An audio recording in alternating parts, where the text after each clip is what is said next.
people bleed. Stay with us. This is a story worth every second of your time. Capitol Hill, room 226, wasn't a courtroom, but it felt like one.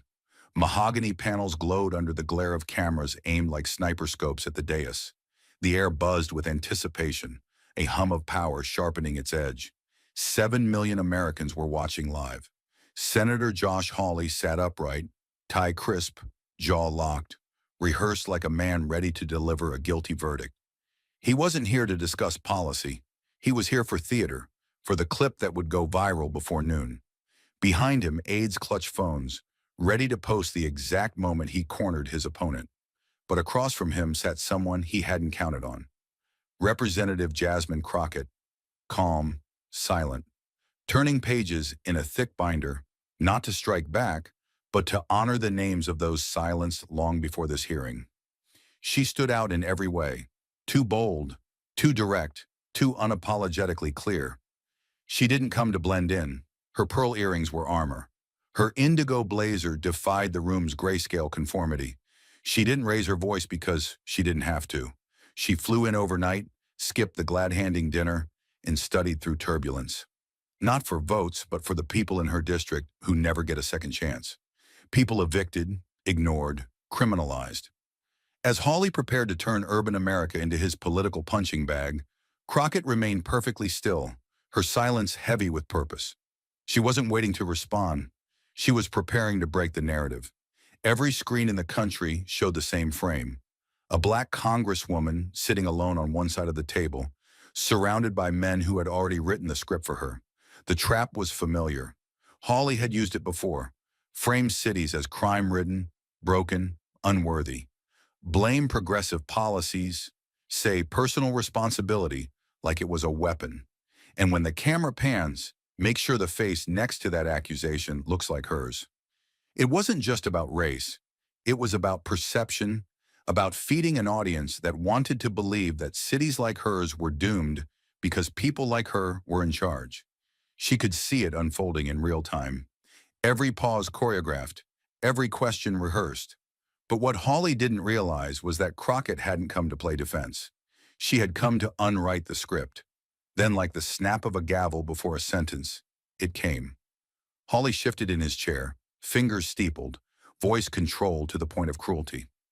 "Congresswoman Crockett," he began, his tone dipped in civility, but edged with steel.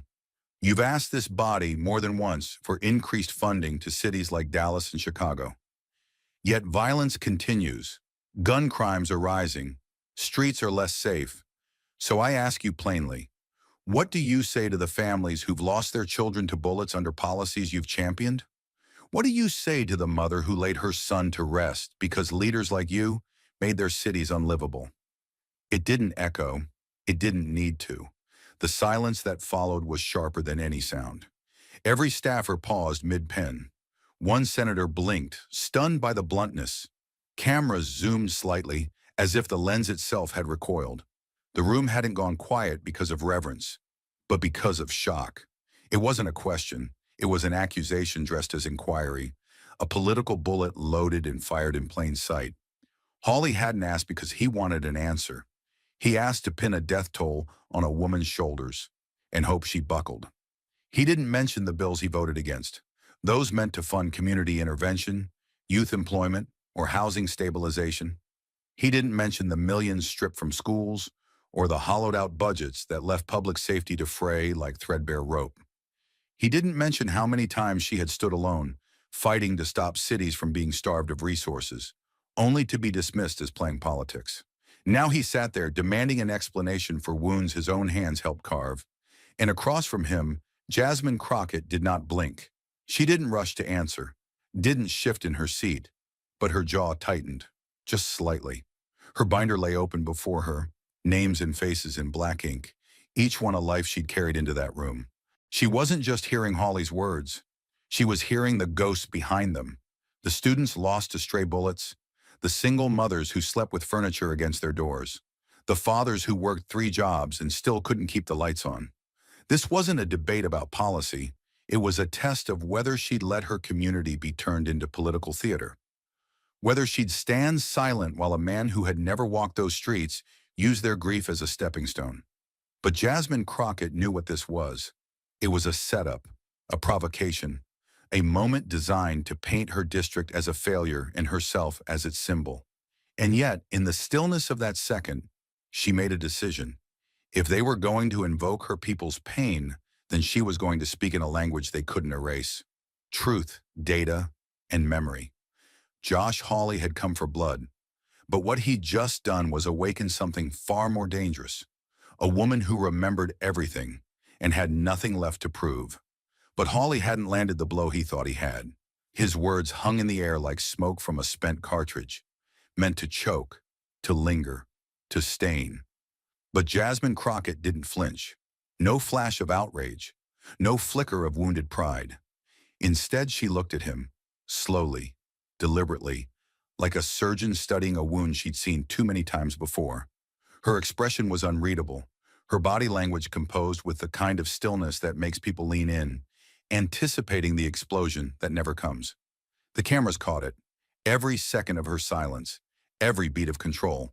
Her eyes, dark and direct, didn't blink as she absorbed the weight of his accusation. There was no panic, just precision. And when she finally spoke, her voice didn't rise. It sank deeper and heavier than any yell. "Senator," she began, each syllable slow and measured, like the draw of breath before a storm. "I'm actually glad you asked that question." Her hands folded calmly on the desk in front of her, but her words cut sharper than any rebuttal. "Because it gives me a chance to say something my constituents have been waiting over 20 years to hear echoed in these halls." The room didn't move. Not a paper rustled, not a throat cleared. Crockett leaned forward ever so slightly, not to attack, but to deliver a truth with surgical clarity. They've watched hearing after hearing, budget after budget, where their pain was politicized, where their suffering was reduced to statistics or punchlines. Never humanity. Her voice stayed even, but her gaze was steel. "And today, I get to speak that truth into this record, not because you allowed it, but because I refuse to let it be ignored any longer." She paused, not for effect, but to let oxygen back into the room. And in that breathless moment, something shifted. Hawley's smirk faltered, just slightly, the corner of his jaw tightening. Because he realized then, this wasn't a woman who came to play defense. This was someone who had turned survival into strategy, and she had just taken control of the room without raising her voice, without even standing. The strike he'd planned had missed its mark. What he'd awakened instead was the quiet force of a woman who had buried enough neighbors to know that silence doesn't mean surrender. It means restraint. And now that restraint was about to break. And just when the hearing room thought it had heard the worst, Jasmine Crockett leaned in, voice still calm, but now impossibly heavier, and pulled the curtain back on a reality most people in that chamber had never been forced to see. "Senator, you asked what I would say to the families who've lost their children," she began, and her tone made it clear this wasn't rhetorical. "So I'm going to tell you about Letitia." She didn't check her notes. She didn't need to. This story wasn't printed. It was etched into her memory. Letitia is a single mother in South Dallas. She works the overnight shift cleaning hospital floors so her son could have what she never did. Safety, stability, a shot at a better life. His name was Davian. He was 13 years old. He wanted to be a civil engineer, loved math, laughed with his whole face. Crockett's voice held, but her throat moved once, just once, before she continued. 2 months ago, Davian was shot while waiting for the school bus. Not at 2 a.m., not on some corner during a drug deal. At 7:42 a.m. on a Tuesday morning, wearing his backpack and holding his geometry homework.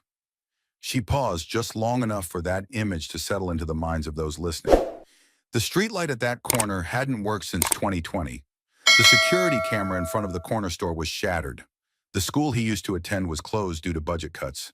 So now he had to travel 2 neighborhoods over, through an area riddled with abandoned buildings, with no after-school programs, no patrol officers, no working infrastructure. And when Letitia filed to move out 3 times, once through the city, once through the Federal Housing Authority, once through emergency relocation, she was told each time, "We're backlogged." No urgency, no help, no way out. Crockett now looked up, and her voice, though not louder, carried more force. "So you ask me what I'd say to her? I already have." I sat in her kitchen at a table with a broken leg, holding her hand while she tried to explain to her youngest son why his big brother wasn't coming home. I say to her what I wish someone had said before the cameras were turned on, that her son didn't die because of lenient policies. He died because for decades, people in power decided his life didn't matter enough to invest in. They let his neighborhood crumble. They let his school close. They let his mother beg for help and gave her silence in return. Her gaze didn't waver, not once. And now, after all that abandonment, after all that neglect, the same leaders who voted down the funding, who stripped the social programs, who blocked housing reform, dare to show up and blame her? The room was still. No one reached for their water. No one checked their phone. Jasmine Crockett had taken a single child's death and peeled it back to reveal an entire system's failure. And what made it unbearable was that it was true. And then, as if none of it mattered, none of the blood, none of the names, none of the tears Josh Hawley would never have to wipe from a mother's face, he leaned back in his chair with the comfort of a man who had never once paid a price for someone else's suffering. He laced his fingers together, tilted his chin, and said with a half smile, "You know, Congresswoman, I grew up in a small town too. We didn't have federal grants. We didn't have special funding. But we still knew how to hold on to our values." The words dropped like oil on water, slick, self-assured, and detached from the fire beneath them. Then came the turn, smooth as it was cruel. "So maybe what's happening in places like yours isn't about resources. Maybe it's a cultural problem." He said it without blinking, as if poverty was a personality trait, as if funerals were a lifestyle choice, as if communities like Crockett's had simply forgotten how to be decent. The room shifted, slowly, subtly. One staffer in the back let out a low exhale that could have been a scoff or a laugh. Another leaned over to whisper something into a colleague's ear. Several heads nodded, not in agreement with policy, but with the comfort of having their biases confirmed by someone with a microphone. It was the kind of moment that didn't need applause to land. It fed on complicity, on the silent agreement of those who already believed the worst about people they'd never bothered to understand. Hawley's words didn't just undermine Crockett's argument. They erased the system entirely, replacing cause and consequence with stereotype and superiority. And that was the cruelty buried inside his civility. He didn't challenge the facts. He dismissed the reality. He reduced decades of systemic neglect, of redlining, school closures, broken infrastructure, underfunded hospitals, housing deserts, lead in the water, mold on the ceilings, to a lack of moral character. He implied that if Crockett's constituents had just tried harder, prayed louder, or acted more like his people, they wouldn't be burying children. It was an old tactic, dressed up in polite rhetoric. But underneath, it was the same old lie, that suffering is earned and privilege is proof of virtue. And in that moment, with a smirk and a shrug, Hawley didn't just insult Jasmine Crockett. He insulted every name in her binder, every child who never made it to adulthood, every mother still waiting for a call that will never come. But Jasmine Crockett didn't blink, didn't sigh, didn't roll her eyes the way the room half expected her to. She didn't offer outrage. She offered proof.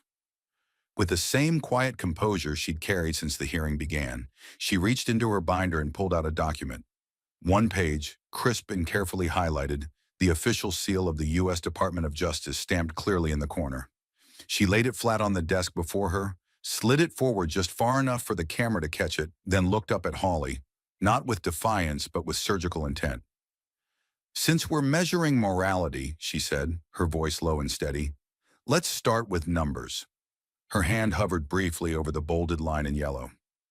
"This is a federal report from 2024. It shows that domestic violence rates in rural Missouri, your state, have surpassed those in every major metropolitan area in the country. Not by a little, by 23%. No one laughed this time. The smiles died. Pens froze mid-word. The room, which only moments ago echoed with quiet approval, was now still as stone. Crockett didn't raise her voice, because the truth didn't need volume. It needed space to settle. "I've read through it line by line," she continued.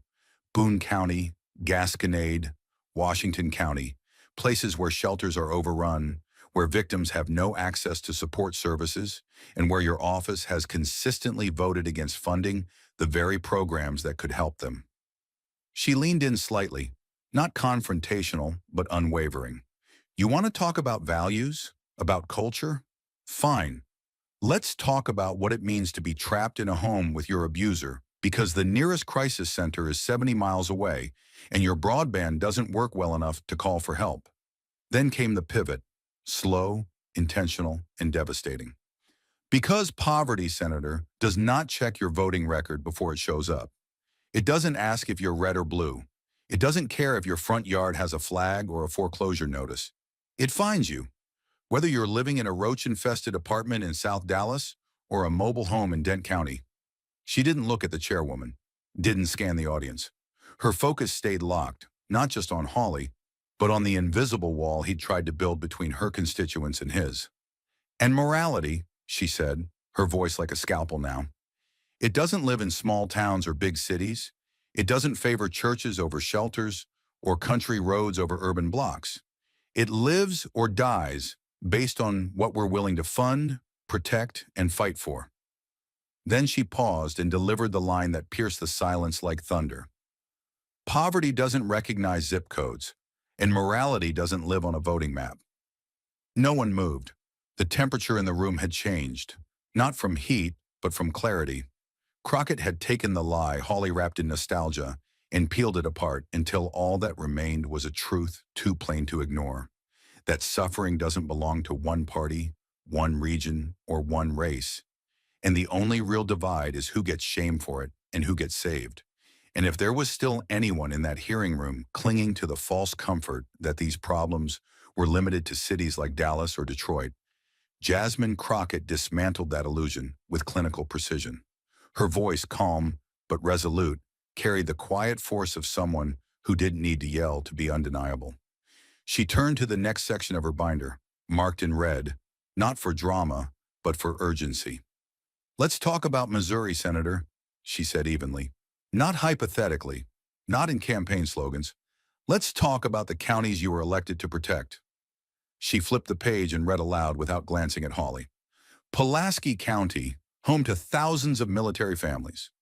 Over 40% of children there lack reliable internet access, which means they fall behind before they ever step into a classroom.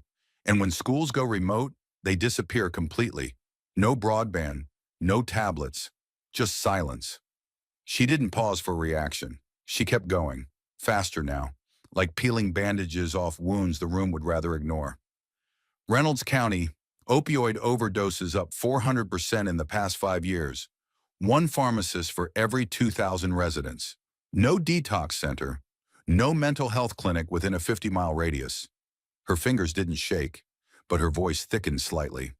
"St. Francois County, where children are being raised by grandparents because both parents are lost to fentanyl or prison. Where job training programs were slashed by the state.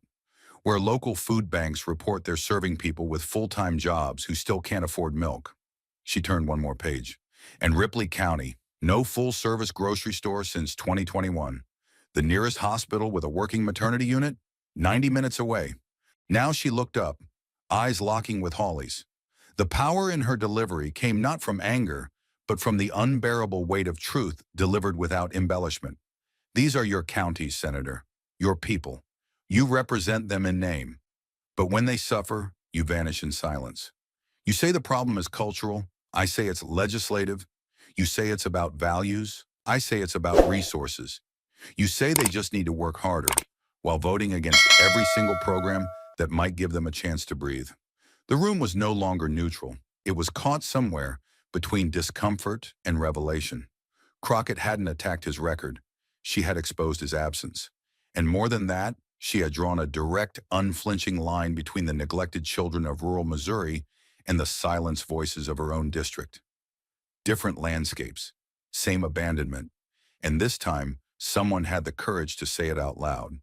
But just as Crockett's final words settled like thunder over the room, Josh Hawley straightened in his chair, cleared his throat, and tried to regain control. Not of the facts, but of the narrative. He leaned into his microphone, voice smooth but strained, wearing the kind of forced composure that only shows up when a man realizes the ground beneath him is no longer solid. With all due respect, he began, the familiar shield of deflection already raised, these are deeply complex problems. We cannot pretend that a single piece of legislation or a funding bill will magically resolve decades of decline. His tone grew tighter, more defensive with every syllable.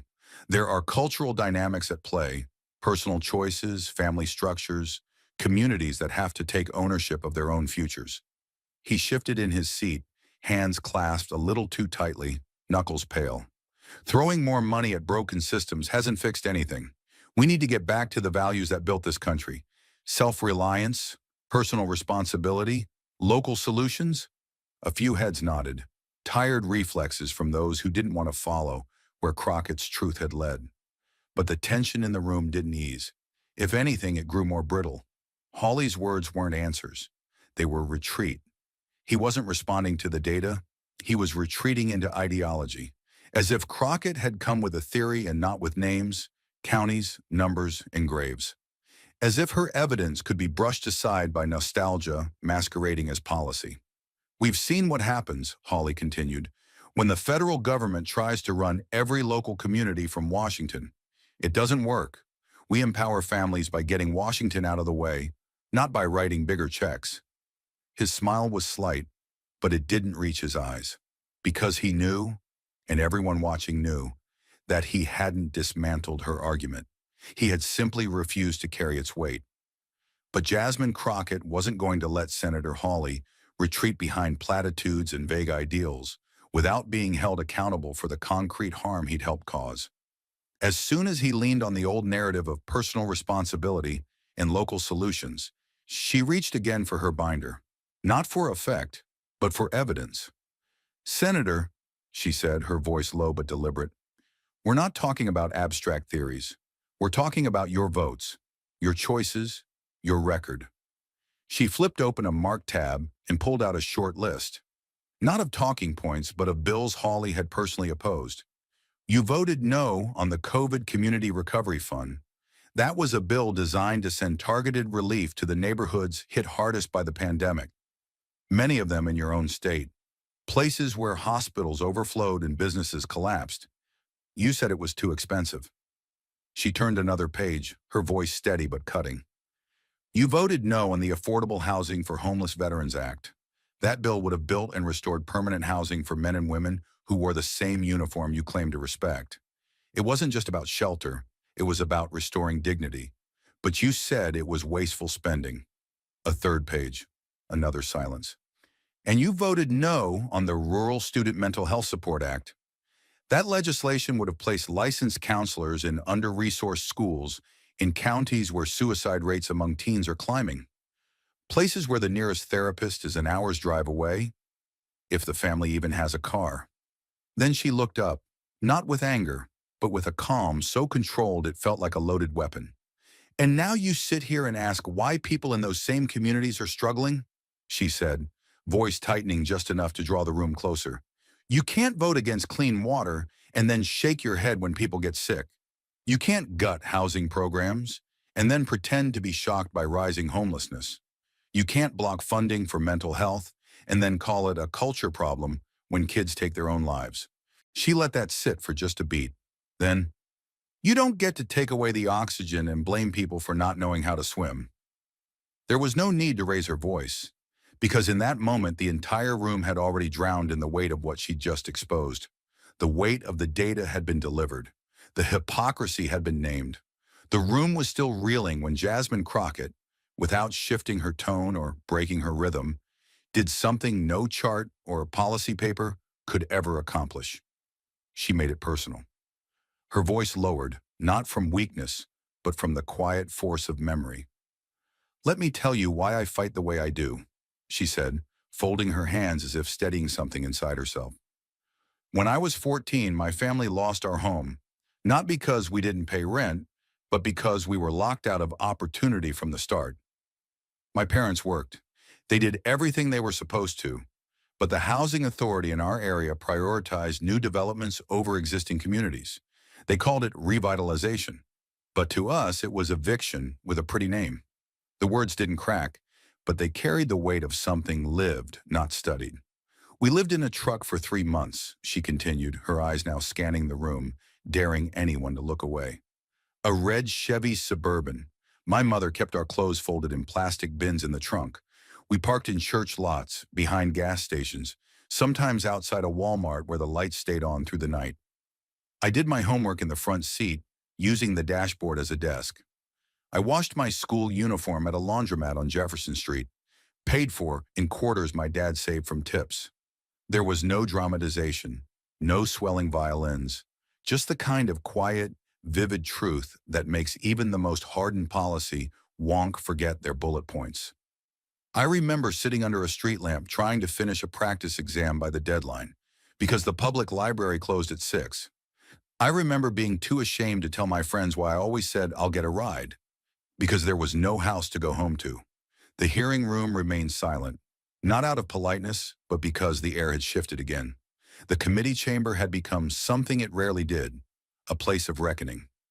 Crockett didn't cry. She didn't pause for pity. She spoke like someone who had carried that version of herself, 14, tired and terrified, into every hearing, every vote, every fight. This wasn't 30 years ago in some forgotten corner of the country, she said, her voice growing sharper. This was Texas. This was the United States of America. And it happened not because my family failed, but because the system that was supposed to help us was designed to ignore us. She glanced at the senators before her, eyes steady.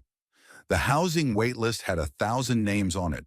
The only open units were in neighborhoods so neglected they didn't have functioning streetlights. My mother asked for a fair chance. What she got was a shrug and a stack of paperwork that led nowhere. Then she leaned forward, not aggressively, but with the full presence of someone stepping into their power. So when you sit here and accuse communities like mine of lacking values, or say that help won't make a difference, understand this. I've lived the version of America you pretend doesn't exist. I've watched my parents break their backs only to be treated like burdens. I've gone to school hungry and returned to a car that doubled as a bedroom. So no, I don't speak for the poor, she said, her voice low but ferocious now. I am the poor. I was that child, and I didn't claw my way into this chair to play respectability politics. I'm here so no one else has to carry their trauma in silence. A pause, just long enough for it all to land. Then she said the words that would echo far beyond the walls of room 226. I don't speak for the poor. I am them. And I'm sitting in this seat to make damn sure they're never erased again. No one moved. No one dared. Because in that moment, she hadn't just spoken. She'd held up a mirror and forced the whole room to look. The silence in the room had shifted from tense to suffocating. It wasn't just the quiet of decorum. It was the kind of silence that followed a collapse when all the scaffolding holding up a narrative finally gave way. Senator Josh Hawley sat still, no longer in control of the conversation, no longer the commanding voice in the room. His eyes dropped to the table in front of him, but it wasn't to review notes. There was nothing left to review. His fingers, once confidently tapping out points in rhythm with his rhetoric, now rested still and pale, pressed flat against the desk. He didn't look at Jasmine Crockett. He couldn't. There was no lifeline coming. No staffer daring to whisper guidance.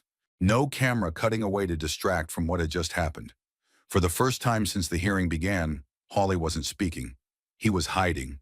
Behind silence, behind posture, behind the hope that maybe if he looked down long enough, this moment would pass. But Jasmine Crockett wasn't finished. Not because she wanted to humiliate him, but because she couldn't allow what he represented to walk out of that room unchallenged. She stood still, centered in herself, her breathing calm but deliberate, like someone standing at the edge of something irreversible. Then, in a move that felt less like a gesture and more like a statement of purpose, she turned to face the camera. Not Hawley, not the chair, but the American public. The blinking red light that signaled millions were watching didn't intimidate her. It invited her, and she accepted. Her voice, when it came, was not raised. It was steady, clearer than any sound that had echoed in that room all morning. They call people like me the problem, she said, but people like him? She didn't point, didn't need to. They call that a symbol, a leader, a patriot. That's not morality. That's bias, dressed up in politics and passed down like tradition. The words didn't ricochet. They sank, like lead dropped into deep water. The kind of truth that makes a room remember its walls. No one moved, not out of respect, but out of the dawning realization that something irreversible had just been said, that a line had been drawn, not in anger, but in reality, one that exposed the rot beneath the language of decency, civility, and culture. Crockett hadn't accused him of lying. She had accused the entire system of hypocrisy, and proven it, because her voice didn't carry the weight of theory. It carried the weight of someone who had survived what others only talked about. Her words weren't aimed at headlines. They were aimed at history, at every child who had been told their zip code defined their worth, at every parent who had worked 3 jobs and still been blamed for failing, at every town, rural or urban, left to fend for itself while politicians passed the blame like a talking point. She stood still after she spoke, giving the moment no cushion to fall on, no soft landing, just truth, left to stand on its own. And in that brutal honesty, she reclaimed something few in that room even realized had been lost: the right to speak without apology, to testify without permission, to stand in power not because someone gave it to her, but because she took it and brought everyone else with her. Josh Hawley didn't respond. Couldn't. Because what response could there be when the question wasn't asked for debate, but for documentation? When the answer had already been lived, not theorized. And so he remained silent, eyes still lowered, hands still clasped. The senator who moments ago had tried to define the conversation with hollow certainty now sat eclipsed by a woman who had nothing left to prove. No one in that room said a word, not because they disagreed, but because they knew she was right. And just as the chamber tried to steady itself beneath the weight of what had been said, a quiet motion occurred in the third row, almost invisible at first, but history rarely announces itself in volume. A young congressional staffer, barely past their 20s, sat stiff with a government-issued phone clenched in hand. They hadn't meant to record anything that day. Their job was to take notes, monitor committee time, and pass memos when needed. But something about the way the air had changed in that hearing, thick, still, electric, told them this wasn't just another round of political theater. It was something else, something true. So with a single breath, they unlocked their screen, angled the lens upward, and hit record. Hands trembling slightly, not from nerves, but from the understanding that they were witnessing a fracture in the narrative. Crockett didn't know the camera had locked onto her. She wasn't performing. She was testifying. Her eyes didn't seek applause. They sought the edge of the truth. And then came the line. Quiet, steady, but loaded like a hammer in slow motion.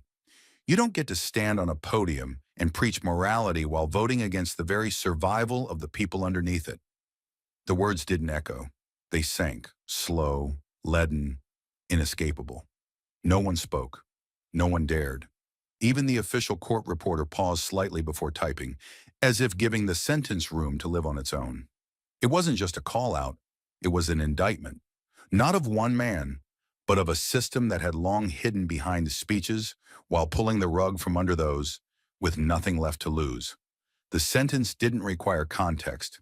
It was the context, condensed, sharpened, and impossible to ignore. The staffer held the phone steady, their own breath catching in their throat. They weren't thinking of retweets or headlines. They were thinking of their mother back in a rural town in Kentucky who worked 2 jobs after their father overdosed. They were thinking of how many times they had heard people like Crockett dismissed as angry, loud, divisive, when in fact, they were the only ones willing to name the wound out loud. As Crockett's words settled over the room, something subtle but irreversible took place. The power in the space shifted, not in form but in focus. It was no longer about who had the mic. It was about who had the truth. And now that truth was caught on video in real time, framed by no spin, no editing, no apology. Just a black congresswoman standing inside an institution that had never been built for her, refusing to let silence be the final word. The blinking red light on the phone continued as she turned back to her binder. Calm, unmoved, complete. She hadn't just spoken for the voiceless. She had reminded the powerful that silence is no longer theirs to control. And on a borrowed phone, in the hands of someone no one would remember, the most important 7 seconds of that hearing had just been preserved, for everyone who'd spent a lifetime being erased. And from that single unedited clip, captured not by a news network, but by the unshaken hands of a stunned staffer, the spark began to catch fire. Within minutes, the footage, just 21 seconds long, was posted quietly to a personal account on TikTok, with no caption, no filter, no branding. Just raw footage of Congresswoman Jasmine Crockett's voice piercing through decades of silence. The algorithm didn't hesitate.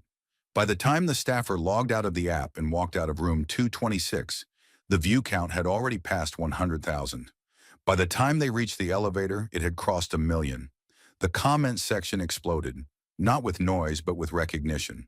Nurses on break, veterans in diners, single mothers between shifts all hitting send and share, tagging friends with one word: listen. On Twitter, the clip surfaced under a new hashtag, moral fail not mine, posted by a high school civics teacher who wrote, "This is what accountability sounds like." Moments later, a community organizer in Chicago added Crockett truth, and within hours it was trending nationally. The quote, "You don't get to stand on a podium and preach morality while voting against survival," was shared with captions like, "Finally someone said it, and this isn't just politics. This is personal." On TikTok, teenagers stitched the clip with footage of closed school libraries, broken street lamps, eviction notices taped to front doors. One viral reply showed an elderly man in Arkansas watching the video in tears, whispering, "She's talking about us. She's talking about me." The evening news couldn't ignore it. Not this time. What had started as a low-profile subcommittee hearing now led every hour. Crockett confronts Hawley in viral floor moment. Major anchors, many of whom had barely mentioned her name before, suddenly quoted her line with tones of awe, confusion, or both. On cable news, panelists stumbled to reframe what had happened, calling it a breakdown in messaging or an emotional outburst, but viewers had already seen the truth with their own eyes. No script, no stagecraft, just a woman standing her ground with nothing but facts, memory, and fire. And still, the clip kept climbing. Community centers projected it on brick walls. Students played it during debate club meetings. Activists cut the audio into protest videos. Even overseas, journalists and public figures in the UK, South Africa, and Brazil picked it up, calling Crockett's testimony a mirror held to every democracy that hides its cruelty behind ceremony. On Reddit, a former federal housing employee wrote, "I've sat in on these hearings for 10 years. I've never seen anyone speak like that and survive the silence afterward, because that's what made it so explosive. Not the sound, but what followed it. A chamber that had nothing left to say. And behind it all, the hashtags did more than trend. They became banners held up by people who had never been invited into the conversation before.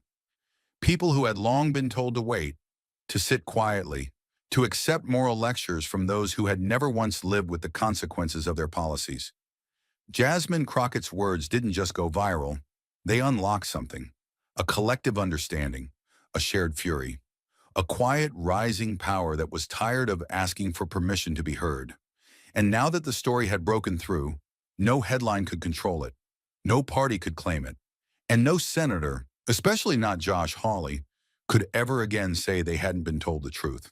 2 days later, long after the headlines had shifted and the hashtags were swallowed by the next viral wave, the real story continued, quietly where it always had, in rooms without microphones. The transition from viral sensation to real-world connection wasn't marked by a CNN segment or a retweet from a celebrity. It was marked by folding chairs in a drafty hall on the south side of Dallas. No press, no podium, just a creaking floor, a drip from a loose ceiling pipe, and the scent of stale coffee in a plastic dispenser.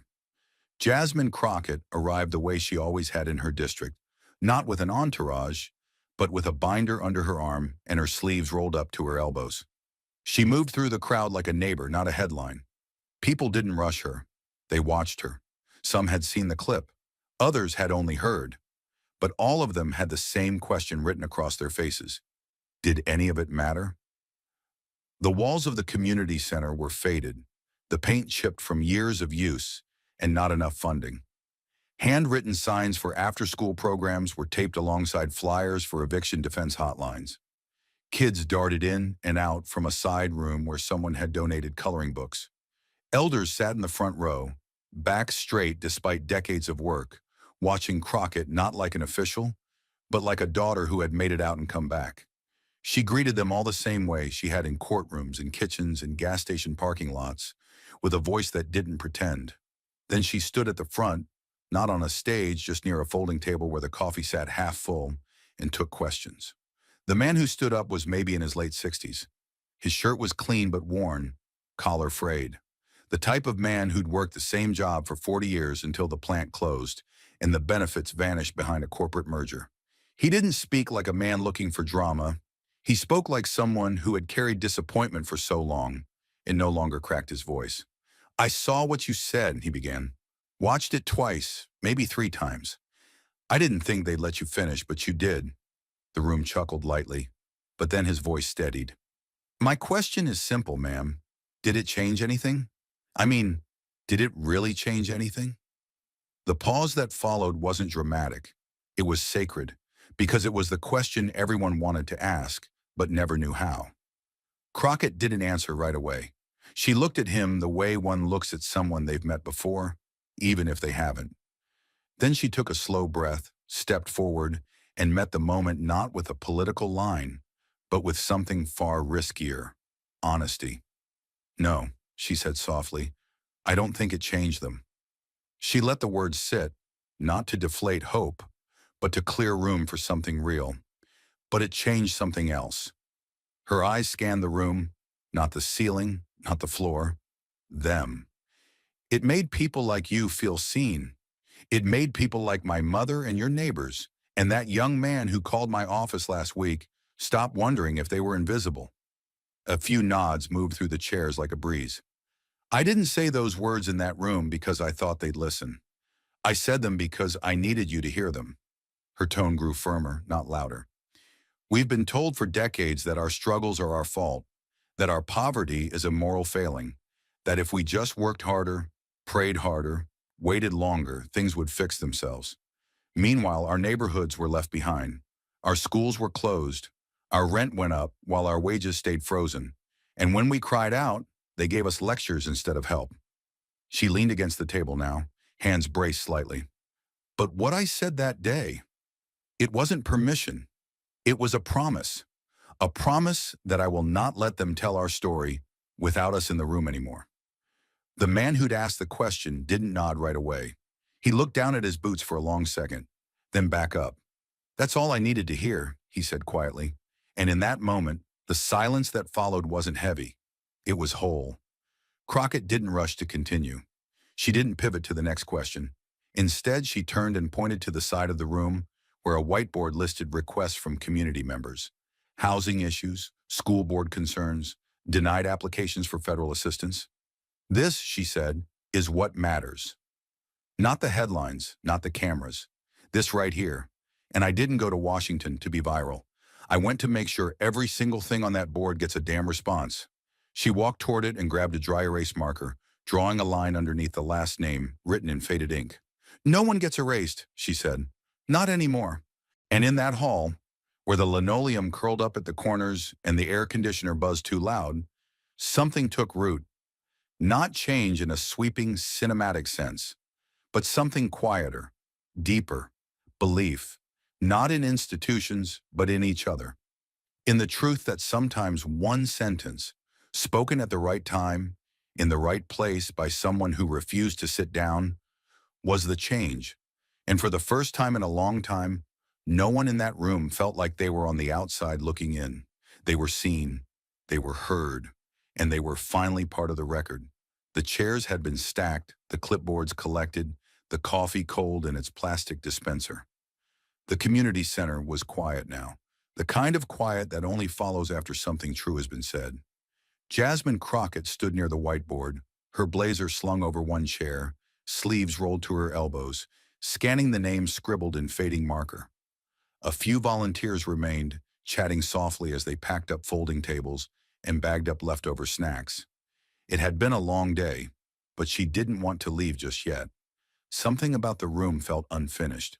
She was halfway through erasing the last line. Eviction hearing, Miss Howard, March 2nd, when it came. A soft, hesitant knock at the side door.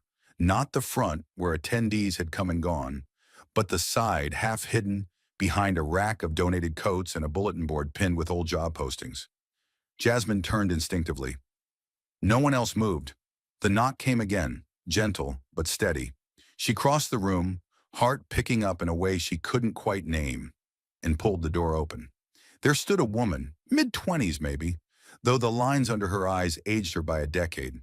Her hair was pulled into a loose bun, frizz curling around her ears. A hospital scrub peeked out beneath an oversized coat.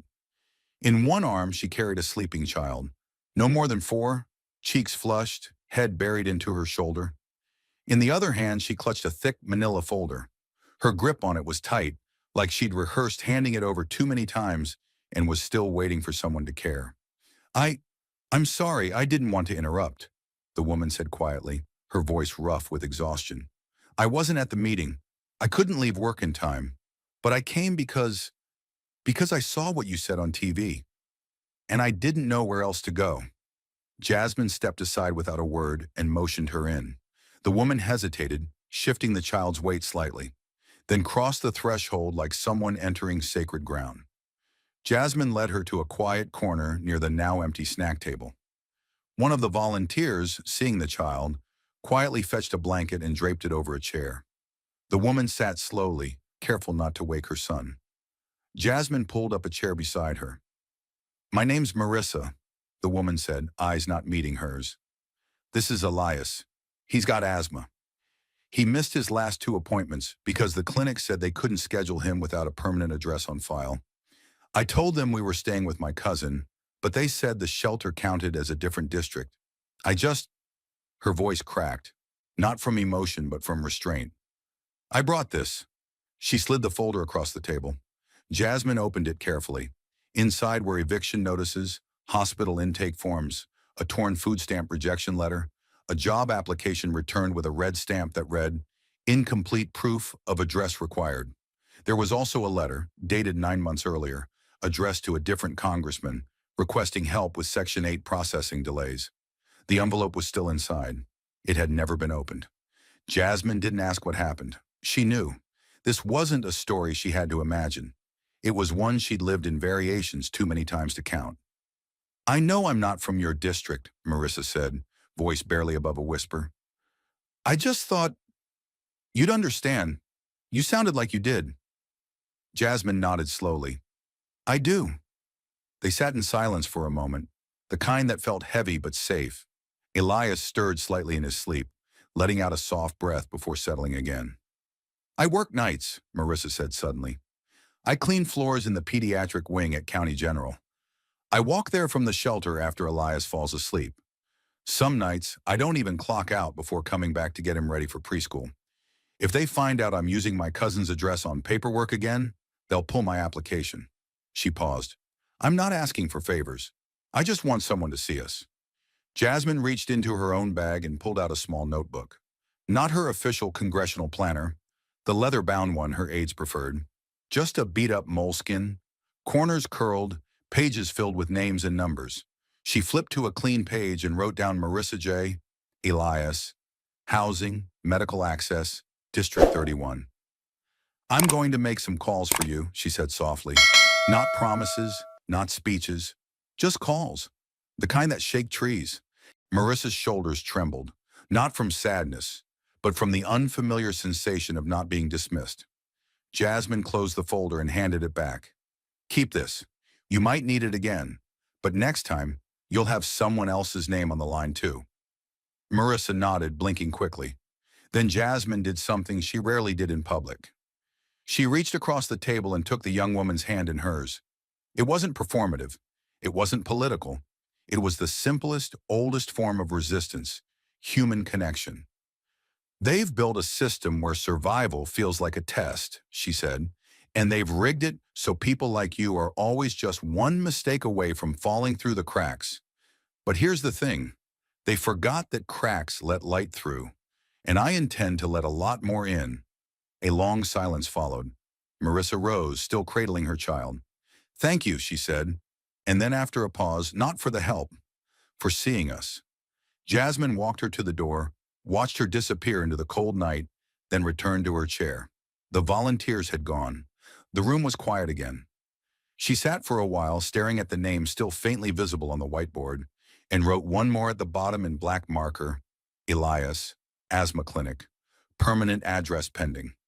She put the marker down and whispered to no one, "Not on my watch." And somewhere deep inside her, the fire lit 2 days ago in room 226 burned brighter, because that wasn't a speech she had given. It was a signal. And now people were answering. Washington didn't flinch when the clip first dropped. It rarely does. The Capitol has a way of absorbing outrage like stone absorbs heat, slowly, invisibly, then all at once. Most assumed it would pass, that Jasmine Crockett's fiery rebuke of Senator Josh Hawley would join the endless digital carousel of flash headlines, trending tags, and viral fury burned out by the next morning. 100 members of Congress had said provocative things in committee before, but this wasn't that. This wasn't performance. This was something else. It wasn't until the clip was played, unedited, unspun, on the Senate dining room TV at 7:42 a.m., 2 days later, that it landed with force. The audio was barely up, but the room went quiet the second Crockett's voice rang out from the small screen mounted above the coffee station. You don't get to stand on a podium and preach morality while voting against the very survival of the people underneath it. Forks hovered. Aides froze mid-text. Across the room, Senator Pauline Marks stopped pouring her coffee and turned to the screen with one eyebrow raised. Senator Lamont, a moderate Democrat from Minnesota, known for dodging culture clashes, exhaled slowly, muttering under his breath, "Damn." At a corner table, Hawley sat alone, his expression unreadable. The room didn't look at him, but it didn't not look at him either. The clip kept playing. The moment Crockett turned to the camera, the quiet in the hearing room, the weight of the words that had hung there like judgment itself. No theatrics, just brutal, measured clarity. A new staffer at the far end of the dining hall whispered, "She didn't blink." Her supervisor didn't reply, because she was right. By midday, Crockett's office had received over 3,000 emails. But what surprised them wasn't the volume. It was the return addresses. They came from places Crockett hadn't even campaigned in. Pikeville, Kentucky, where a retired coal miner wrote, "You said what my union rep used to say before they shut him down. I don't agree with your politics, but you got my respect." Mason County, West Virginia, where a high school guidance counselor said, "Our school has had 3 teen suicides this year. I sent your speech to every staff member I know." Des Moines, Iowa, where a disabled veteran wrote simply, "No one fights for us. You did." Meanwhile, the number Crockett Truth hashtag had morphed from a trending tag into a digital archive. Users uploaded footage of broken schools in Appalachia, drugstore closures in Nebraska. A stitched TikTok showed a classroom in rural Mississippi using a Crockett quote as part of their civics curriculum. Teachers wrote her name on dry erase boards. Teenagers recited her lines from memory.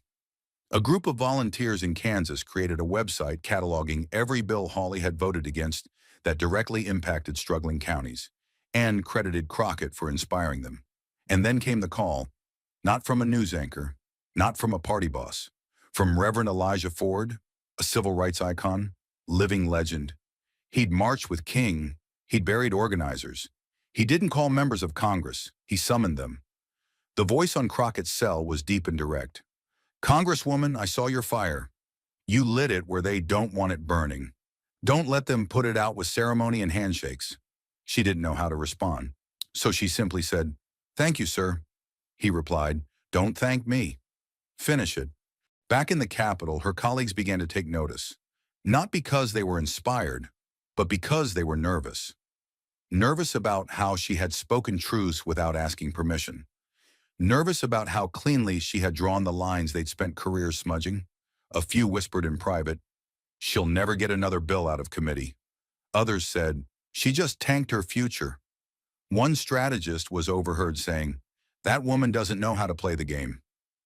But Crockett wasn't trying to play it. She was trying to break it open. That afternoon, as she returned to her office, she found a stack of handwritten letters on her desk. Not all were supportive. One read, "You embarrassed this institution. You brought emotion to a place of order. That's not leadership, it's noise." Another, "Stick to your district. Nobody elected you to be the conscience of the chamber." But then there was a letter, handwritten on cheap notebook paper, no return address. It said, "I watch from a hospital bed. I had been thinking about ending things this week, but after hearing you speak, I remember that people like me exist. You reminded me I'm not broken. I'm just surviving." Crockett held that letter longer than the rest.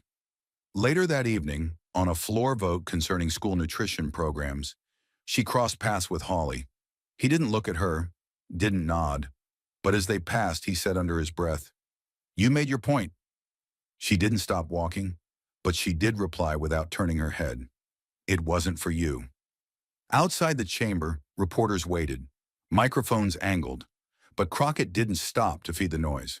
She had something else in her bag, a draft bill, one she'd quietly co-authored with staffers from both rural and urban districts. A rare piece of legislation designed to link community trauma support between neglected city centers and underserved farming counties. A mental health bridge, a housing pilot, a small start, but one built on the truth that her voice had carved into the national conscience. By midnight, major outlets were calling it the Crockett Hollow Bill. Unofficial, unverified, but real. The next morning, she arrived early to her office and found a stack of messages from voters in red districts saying something she'd never expected. "We don't always agree with your party, but we believe you." She pinned one message to her wall, not because it was poetic, but because it was simple. It read, "You spoke, and for once, they couldn't talk over you." And in the quiet that followed Washington's reaction, the headlines fading, the cameras cooling, the voices of praise and protest beginning to blur, what remained was something deeper, something heavier, something human. Jasmine Crockett had not set out to go viral. She had set out to tell the truth, and what she discovered in the aftermath was that truth has a price, but it also has a purpose. The deeper lesson was not just in what she exposed about policy or politics. It was in what she revealed about the way power responds when someone without it dares to speak in language stripped of fear. And that lesson didn't live on the Senate floor or in trending clips. It lived in what happened next, in the conversations her words sparked in classrooms, barbershops, laundromats, churches, and crowded city buses. It lived in the look of a mother who finally saw herself in someone on the Hill. It lived in the silence of men who had long used morality as armor, now forced to sit with what it looked like when morality looked back. What Crockett showed the country was simple and impossible to unsee. That injustice doesn't always roar. Sometimes it whispers. It whispers when a child is told the school library is closed again because there's no money this year. It whispers when a veteran waits 6 months for housing assistance while watching campaign ads promise honor. It whispers when a teenager skips school, not because she doesn't care, but because her younger siblings need someone to watch them while their mother works a double shift. These aren't failures of character. They're failures of will. Policy doesn't just dictate spending, it dictates dignity. And the cruelest part of injustice is not that it hurts, it's that it teaches those who endure it to believe they somehow deserved it. That's the lie Crockett shattered. By refusing to flinch, by refusing to apologize for surviving the very system now judging her community, she forced a national reckoning, not just with budgets, but with belief. She held up a mirror to the country and asked the question we rarely dare to answer out loud. Who gets to be broken and forgiven, and who gets to be punished for being broken at all? Her words weren't just policy critiques. They were a rejection of the hierarchy of empathy. where pain is only validated when it comes from a zip code that votes the right way, or a face that fits the mold of respectable struggle. And when she said, "I don't speak for the poor, I am them," she wasn't making a rhetorical flourish. She was making a demand that every single person erased by data points be named, heard, and counted. Thank you for watching until this moment and for standing with us on this journey for justice. Your support means everything. Like, subscribe, and turn on notifications so you never miss what's next. And we'd love to hear your thoughts. Leave a comment below and let us know what moved you most in this story. Together, our voices make a difference. Inside the U.S. Capitol, Jasmine Crockett goes head-to-head with Jim Jordan over one explosive question. Did he knowingly block justice for over 177 abused student-athletes at Ohio State? Jordan tries to downplay the past in claiming ignorance. But just minutes later, Crockett flips the entire hearing with undeniable evidence that shatters his defense. Jordan's reputation unravels, his career hangs by a thread, and the nation demands answers. But what did Jasmine say that froze the room, silenced Congress, and sent Jim Jordan into hiding? Stay with us. This is a story worth every second of your time. Inside the Rayburn House office building, room 2261 was packed to capacity, the kind of moment that doesn't just make headlines, but rewrites reputations. Cameras were rolling, C-SPAN was live, and at the center of it all sat Representative Jasmine Crockett, expression unreadable, posture sharp. She wasn't here to posture. She was here for answers. The hearing was officially about ethics and responsibility in collegiate athletics. But Crockett had another target in mind, one sitting just a few feet away. Congressman Jim Jordan, former assistant wrestling coach at Ohio State University, sat stiff, trying to look indifferent. He had faced questions before. He had denied everything before. But this time, it was different. This time, Crockett wasn't going to let him walk away untouched. She rose from her seat slowly, with the precision of someone who had been waiting for this opportunity, not for days but for years. Her voice was calm, but there was no mistaking the edge. "Mr. Chairman, I am formally requesting time to redirect this inquiry toward Representative Jim Jordan." A few heads turned. Jordan's eyes narrowed. Given his direct involvement with Ohio State University during the period of documented sexual abuse by Dr. Richard Strauss, I believe it is necessary we hear from him today. The room shifted. There was movement among the staffers. A few exchanged glances. Everyone had heard of the Strauss case. More than 170 men abused over 2 decades. Many had long suspected that people knew. People who chose not to speak. People in power, like Jim Jordan.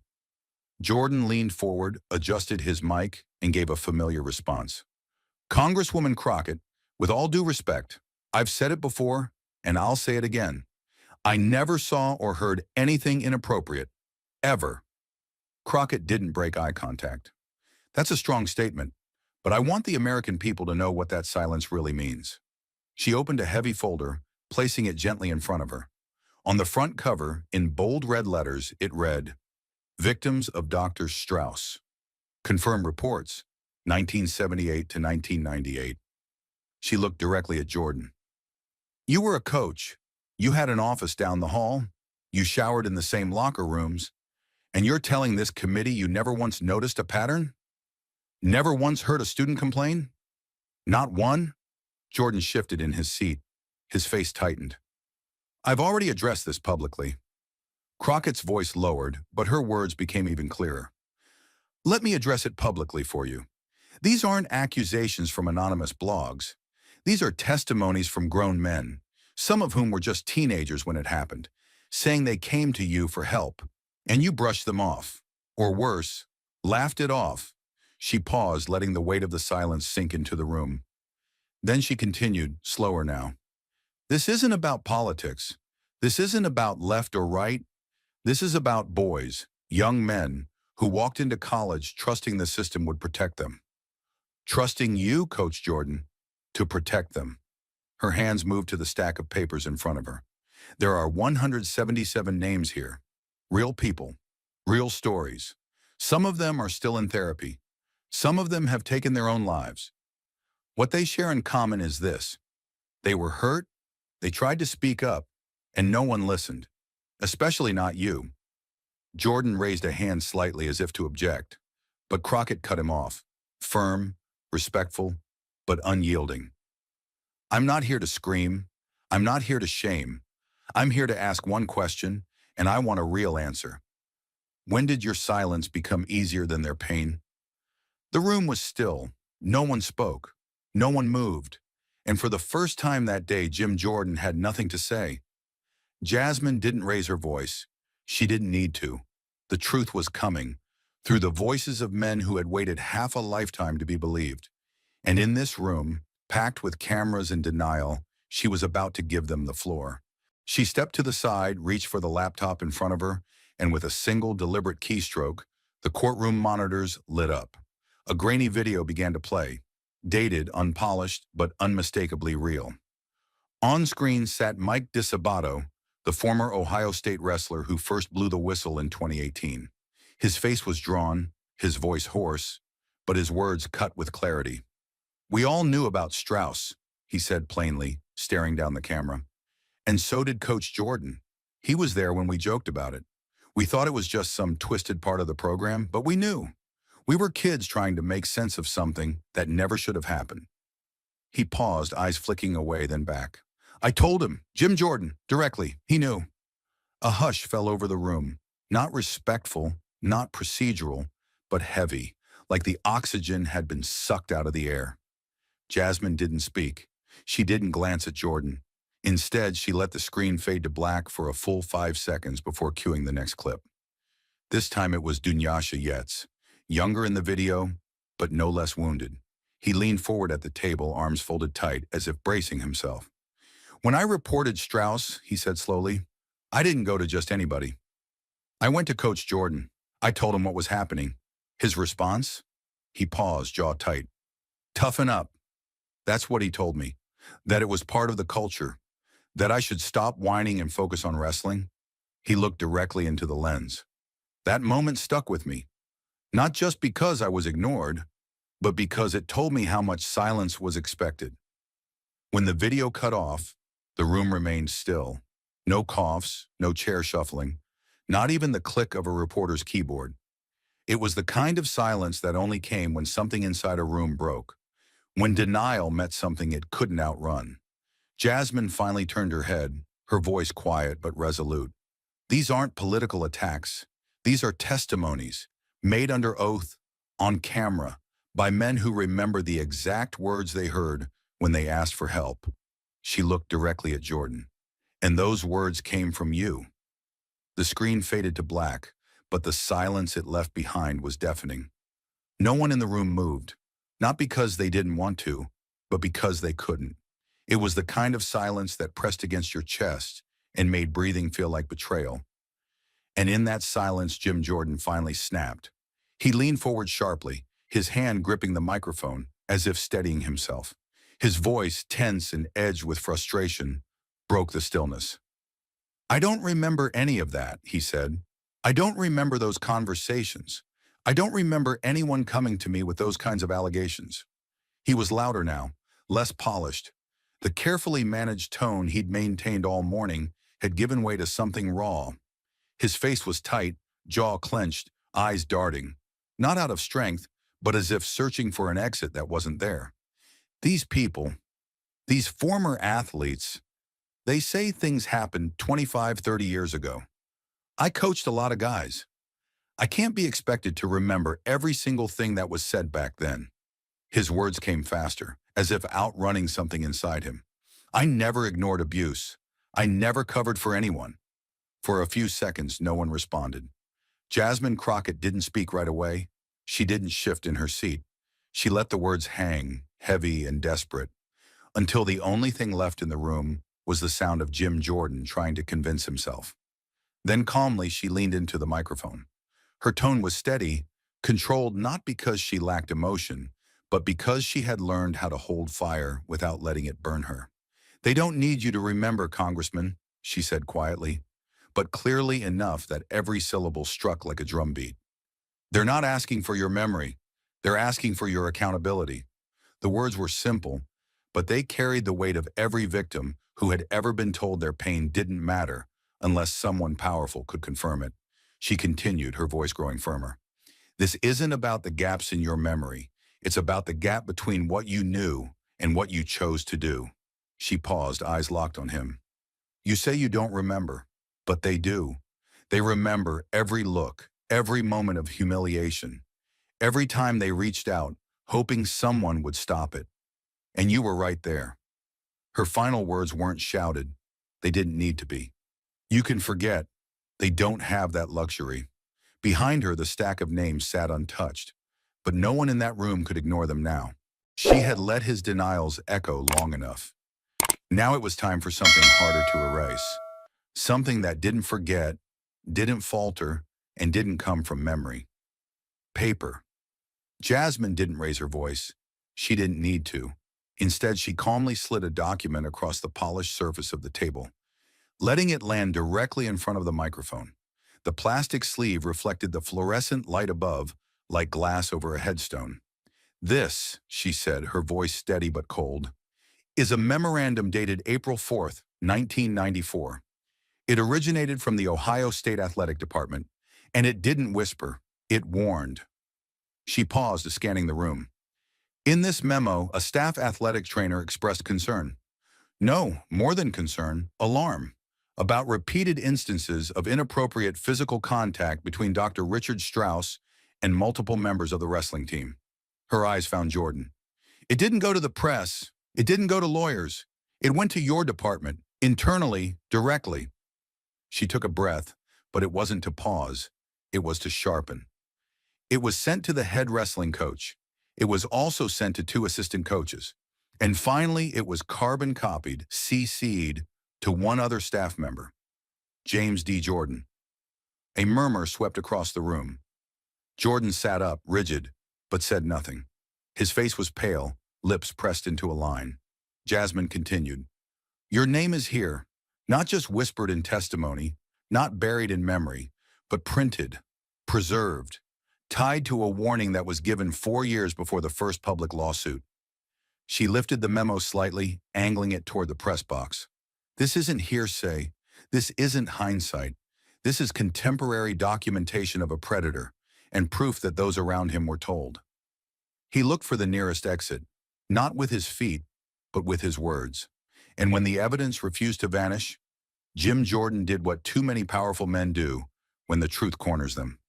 He attacked its legitimacy. Jordan adjusted the microphone again, but this time there was hesitation in his fingers, as if even the machinery might reject what he was about to say. Let's be clear, he began, voice firmer than before, but missing its earlier conviction. This document, whatever it is, doesn't carry any formal weight. There's no institutional stamp, no university letterhead. We don't even know where it came from. Anyone could have typed it. It's not an official record. He motioned vaguely toward the plastic-sealed memo, as though touching it might somehow make it more real. You're treating it like it's some sort of bombshell, but you can't even prove it went through the right administrative channels? He exhaled sharply, trying to steady his delivery. I'm not saying people didn't have concerns. I'm saying this. This memo is not verified. It's reckless to treat it like hard evidence. For a moment, there was no immediate response. Crockett didn't rush. She didn't interrupt.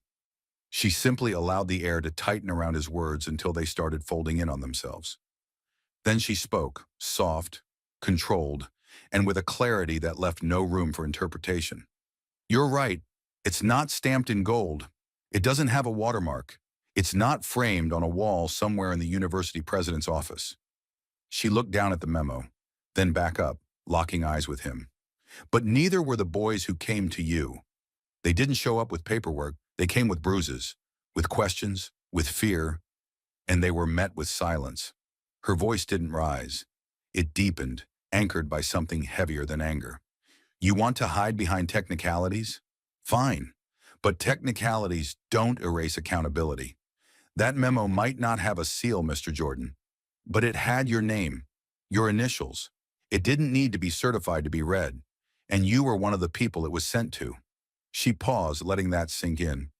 So let me ask you plainly, When a young man stands in front of you and says, "Something's wrong," do you ask for documentation or do you listen?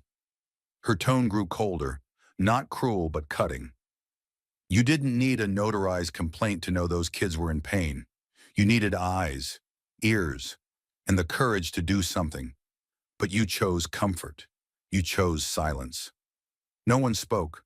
The memo lay between them like a line in the sand. And on the wrong side of it stood a man who had run out of places to hide. If testimony could be dismissed and documentation ignored, then Jasmine would show him something even harder to deny. Something no one could claim was hypothetical. She would show him the human cost, one name at a time. Without breaking eye contact with the man across from her, Jasmine reached down beside her chair and lifted a rectangular box onto the desk. It was simple, unmarked, and quiet in the way coffins are quiet. She opened the lid, pulled out the first sheet, and placed it gently on the table. A single name, printed in bold black ink, filled the page. Then another, and another. No theatrics, no raised voice, just the steady rhythm of truth being placed in plain sight. Each name belonged to a former student athlete who had come forward in the Ohio State investigation. Each one a man who had been ignored, overlooked, or dismissed by the very system that was supposed to protect him. Jasmine did not speak immediately.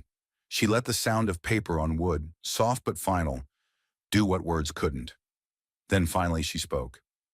These are not just names in a report. These are not anonymous entries buried in legal filings. These are human beings who sat across from an investigator, looked them in the eye and said, "This happened to me." She didn't look down at the pages. She looked at Jordan. They walked into a university thinking it was a place of learning, of honor, of safety, and they left carrying shame that wasn't theirs to bear.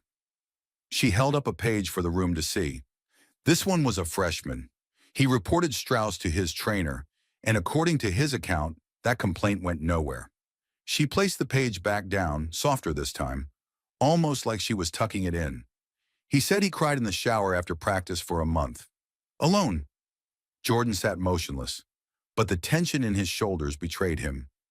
Jasmine continued, her voice quieter now, but no less firm. There are 177 names in this box. Every one of them had to choose between speaking up and being believed. And most chose silence, because when one of them finally did speak, the men in charge shrugged, or laughed, or walked away. Her eyes narrowed. You were one of those men, and whether you remember their names or not, they remember yours. She spread the remaining pages across the table like evidence in a trial no one had the courage to hold. Until now, the names weren't accusations. They were proof. And for the first time in that hearing room, the weight of those pages felt heavier than politics. The names were still spread across the table like silent indictments, but now all eyes returned to Jordan. No more paper, no more video, just the man. And when the weight became too much, he spoke, not with defiance, but with something far closer to defeat. He leaned back in his chair as if something inside him had given way. His shoulders, so square when the hearing began, slumped under the invisible pressure. He didn't meet Jasmine's gaze this time. Instead, he looked past her, to no one in particular, as if the answer might be waiting somewhere on the far wall. I didn't have any real authority, he said quietly, almost to himself. I was an assistant coach. I wasn't in charge of discipline. I wasn't the guy making calls. His voice cracked slightly and he cleared his throat in a poor attempt to hide it. I didn't have the power to change anything. I wasn't even sure anyone would believe me. He paused, lips pressing into a thin line, then added, softer still, I didn't know what to do. The moment hung, fragile and unfinished, like a dropped confession that didn't quite land. Jasmine didn't move right away. She let the silence speak. Because sometimes the most damning truths are buried inside the very things people tell themselves to feel less guilty. Then she leaned forward, not out of aggression, but something colder, deeper, more exacting. Her voice didn't rise. It narrowed. You didn't need power, she said, each word deliberate. You needed principle. Her eyes didn't waver. Those boys didn't come to you looking for policy change. They came looking for someone to see them, to hear them, to do something. She gestured gently toward the stack of names still covering the table. You say you were just a coach, but to them, you were the grown man in the room, the one who wasn't supposed to look away. Her tone deepened, not in volume, but in truth. You didn't need clearance. You didn't need a committee. You didn't even need certainty. All you needed was the courage to say, "This is wrong," and the decency to say it out loud. She sat back slowly. And you didn't. That final line didn't accuse, it pronounced. And in its stillness, it made one thing painfully clear. His silence had never been a lack of power. It had always been a choice. The room was already heavy with silence. But Jasmine wasn't finished. Because behind every name on that table was a voice, once ignored, once dismissed. And now, for the first time in decades, it was about to be heard. She unfolded a single page, visibly aged and creased down the center, like someone had folded it and refolded it over and over, trying to forget. Jasmine held it carefully, not as evidence, but as something more fragile. Truth finally given permission to exist. Her voice was clear, but it carried the weight of something deeply human. "This is from testimony number 62, she began, glancing briefly at the committee before looking back to the page. "A former student athlete, age 18. He was just a freshman." She paused, then read, "I waited until practice ended. Everyone else was gone. I walked up to Coach Jordan, nervous as hell, and said, 'Coach, Dr. Strauss touched me. It didn't feel right.'" Jasmine's voice didn't shake, but her tone tightened, like someone trying not to look away.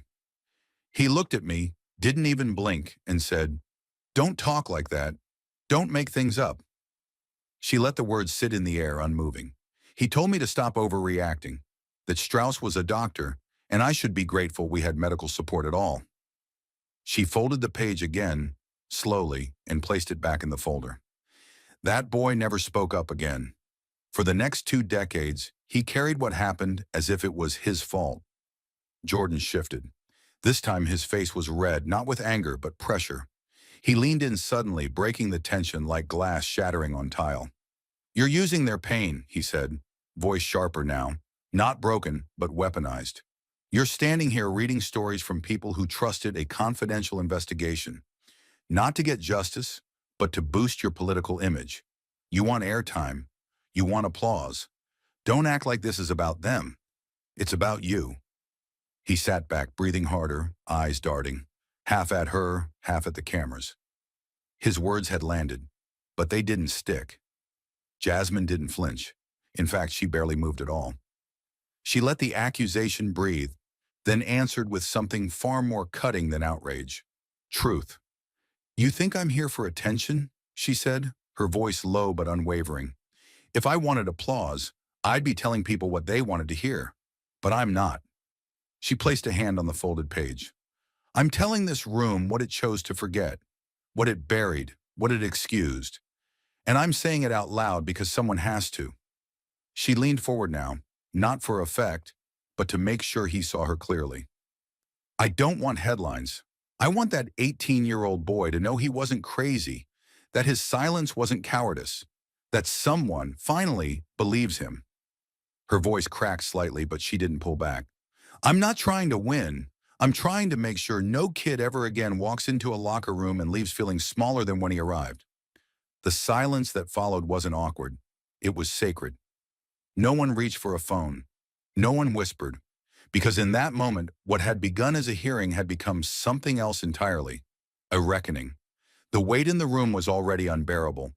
But Jasmine wasn't done. There was one final voice. Raw, unfiltered, and personal. Not from a courtroom, not from a hearing, from an inbox. And this time, the silence that followed would have no place to hide. Jasmine reached into a smaller folder. This one different. It was thin, labeled in her own handwriting, unsent but received. Her fingers were slow and deliberate, her expression locked in something that looked like restraint, but underneath was heat, controlled, focused, earned. She tapped her mic gently and spoke, not to the committee, not to the cameras, but to the conscience of the room. "This is not from the official investigation. This is not sworn testimony," she said. "This is an email, written 2 years ago by a man who never filed a lawsuit, never spoke to a lawyer, never went on record. He simply wanted someone to read it. He wrote it, he never sent it, and a friend of his gave it to our team just last month. His only request? That someone finally say it out loud. She unfolded the paper and began to read. Her voice was lower now, measured like every word was glass. Dear Coach Jordan, it begins. You probably don't remember me. I was just another kid in the room, another pair of shoes on the mat. But I remember you. I remember the way you stood with your arms folded while Strauss walked around like he owned our bodies. I remember the day I came to you after weights. I said, something's not right. And you looked at me like I was the one who was broken, like I was the problem, not Strauss, not the doctor, me. Jasmine paused for just half a second, not to breathe, but to let the words land. She continued, steadier than before. I remember thinking, maybe I'm soft, maybe this is how it works, maybe I just need to shut up and earn my spot. But I was 18, and I was scared, and I trusted you. That's what hurts most, Coach. You weren't a stranger. You were supposed to be the one who gave a damn. Jasmine folded the email back into itself and placed it gently in the center of the table, as if returning something sacred to where it belonged. He never sent that message. He didn't think it would matter.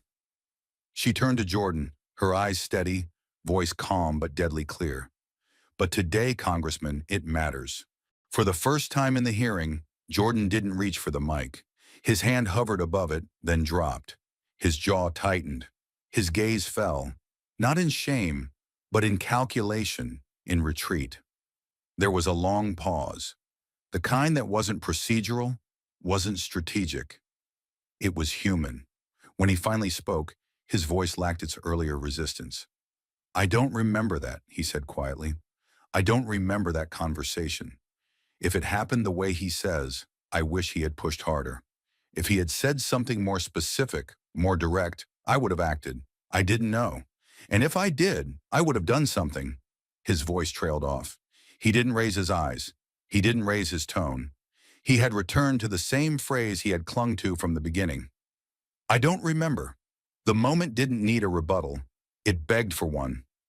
Jasmine leaned forward, her voice low, not harsh but sharp enough to draw blood.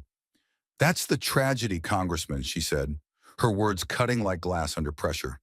Not that you remembered too little, but that he remembered everything and still blames himself. She tapped the email. He was 18, and he carried that silence like a sentence. Because someone in your position, someone with authority in his life, made him feel like the pain was his to own. She paused, letting the next line strike from its own momentum. You say you don't remember, but let's be clear. It wasn't your memory that failed him. It was your duty. Her voice was rising now, not in volume, but in precision, like a spotlight narrowing on a final confession. You want to believe forgetting absolves you, that the passage of time has smudged the lines between mistake and decision. But it hasn't, because Strauss didn't stop. He didn't slow down. He went on to harm more students. And the years between that boy's cry for help and Strauss's exposure were not empty. They were filled with names that could have been spared. The room was frozen, not one cough, not one whisper. She locked eyes with him and delivered the final blow, not as a political opponent, but as someone speaking on behalf of the people history had told to wait. Your failure to act wasn't neutral. It was permission. And your so-called lack of memory? She leaned in, her final line barely above a whisper, but stronger than anything shouted that day. That choice not to remember gave a predator 4 more years of freedom. No one moved, no one dared, because in that moment, everyone understood. It wasn't about one man forgetting. It was about an entire system deciding not to care. And Jasmine Crockett had just forced it to remember. And just when it seemed like the silence had nothing left to surrender, Jasmine reached for something even deeper, buried not in memory but in bureaucracy, because long after the boy stopped speaking, Washington had its own chance to act, and Jim Jordan stopped that too. Jasmine opened a new folder, this one heavier, stamped with a seal no one in the room could question. House Judiciary Committee, Internal Memorandum, 2019. The paper was stiff, official, and cold in the way truth often becomes when it's hidden behind process. She held it up, letting the light catch the header, and then placed it gently on the table in front of her. Her tone shifted, not from passion to formality, but to something sharper, precision. This document, she said, tapping the first page, was written nearly 5 years ago by staff attorneys for the Judiciary Committee. It outlines a recommendation, quiet, internal, and never brought to public light, that this body re-examine allegations tied to Ohio State's abuse scandal, specifically the conduct of congressional staff and former coaches who now hold federal office. She let that hang in the air before continuing. The memo called for a review, not a conviction, not a punishment, just a deeper look into what members of this institution might have known and what they chose not to report. She turned to the second page and read aloud. Given the volume of public statements and contradictions in prior testimony, the committee recommends a preliminary fact-finding phase into Representative Jim Jordan's involvement during his tenure as assistant wrestling coach at Ohio State University. She didn't dramatize it. She didn't need to. The words spoke louder than outrage.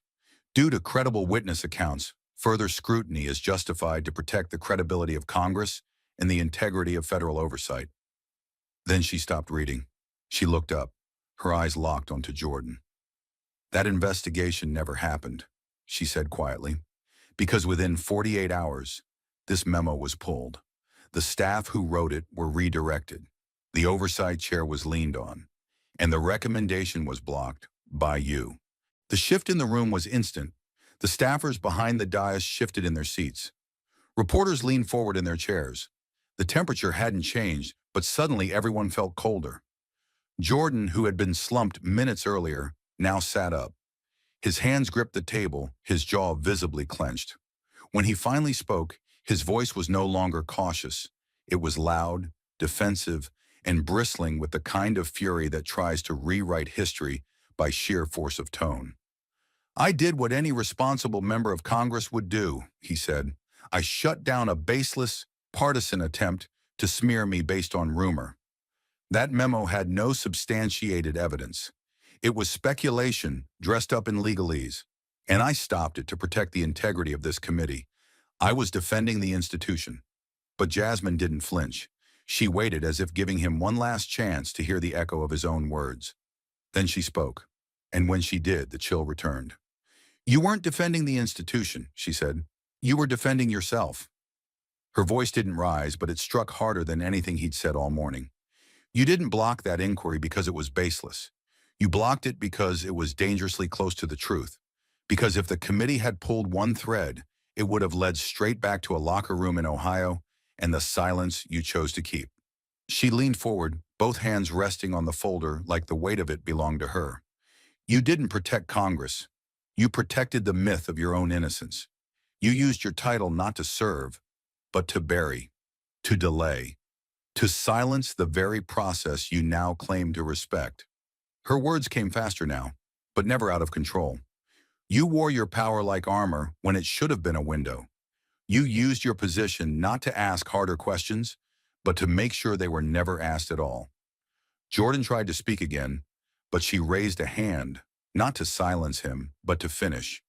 You want to talk about the credibility of Congress? She said. How credible are we when a man can kill an investigation into his own past without a single vote, without a single hearing, without even the decency of disclosure? Her voice dropped to a whisper, but it landed like a verdict. You didn't just ignore the pain. You erased the pathway to justice. And then, with one final motion, she slid the memo across the table, closer to him than before. The same hands that had once laid down the names of 177 survivors now delivered proof that Congress itself had tried to look the other way. Only this time, the paper bore more than names. It bore complicity. The room didn't move. The cameras didn't blink. And the man who once said, "I don't remember," was now staring at the proof that he had made sure no one else would either. The evidence was on the table, the testimony spoken, the silence shattered. But Jasmine knew there was still one question left, one that couldn't be answered by documents or deflected by politics. It had to come from the man himself. And so she asked it.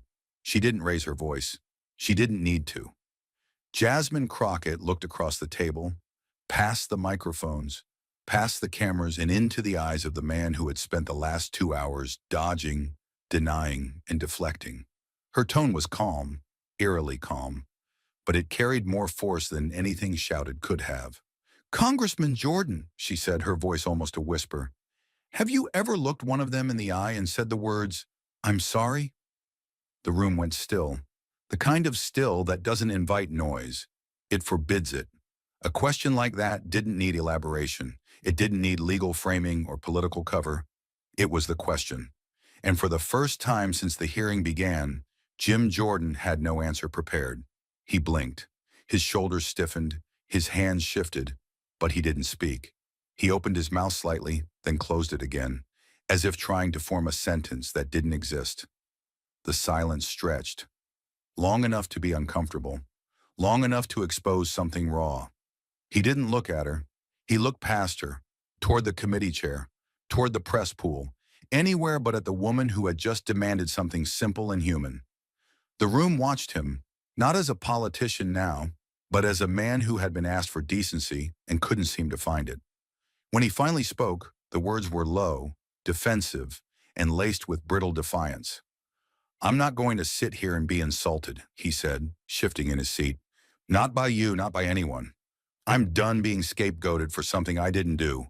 He sat back in his chair, folded his arms tightly, and added with sharper force, "I'm not going to apologize for something I wasn't involved in. I've said it before. I don't recall anyone ever coming to me. If they had, I would have done something. But I didn't see it. I didn't hear it.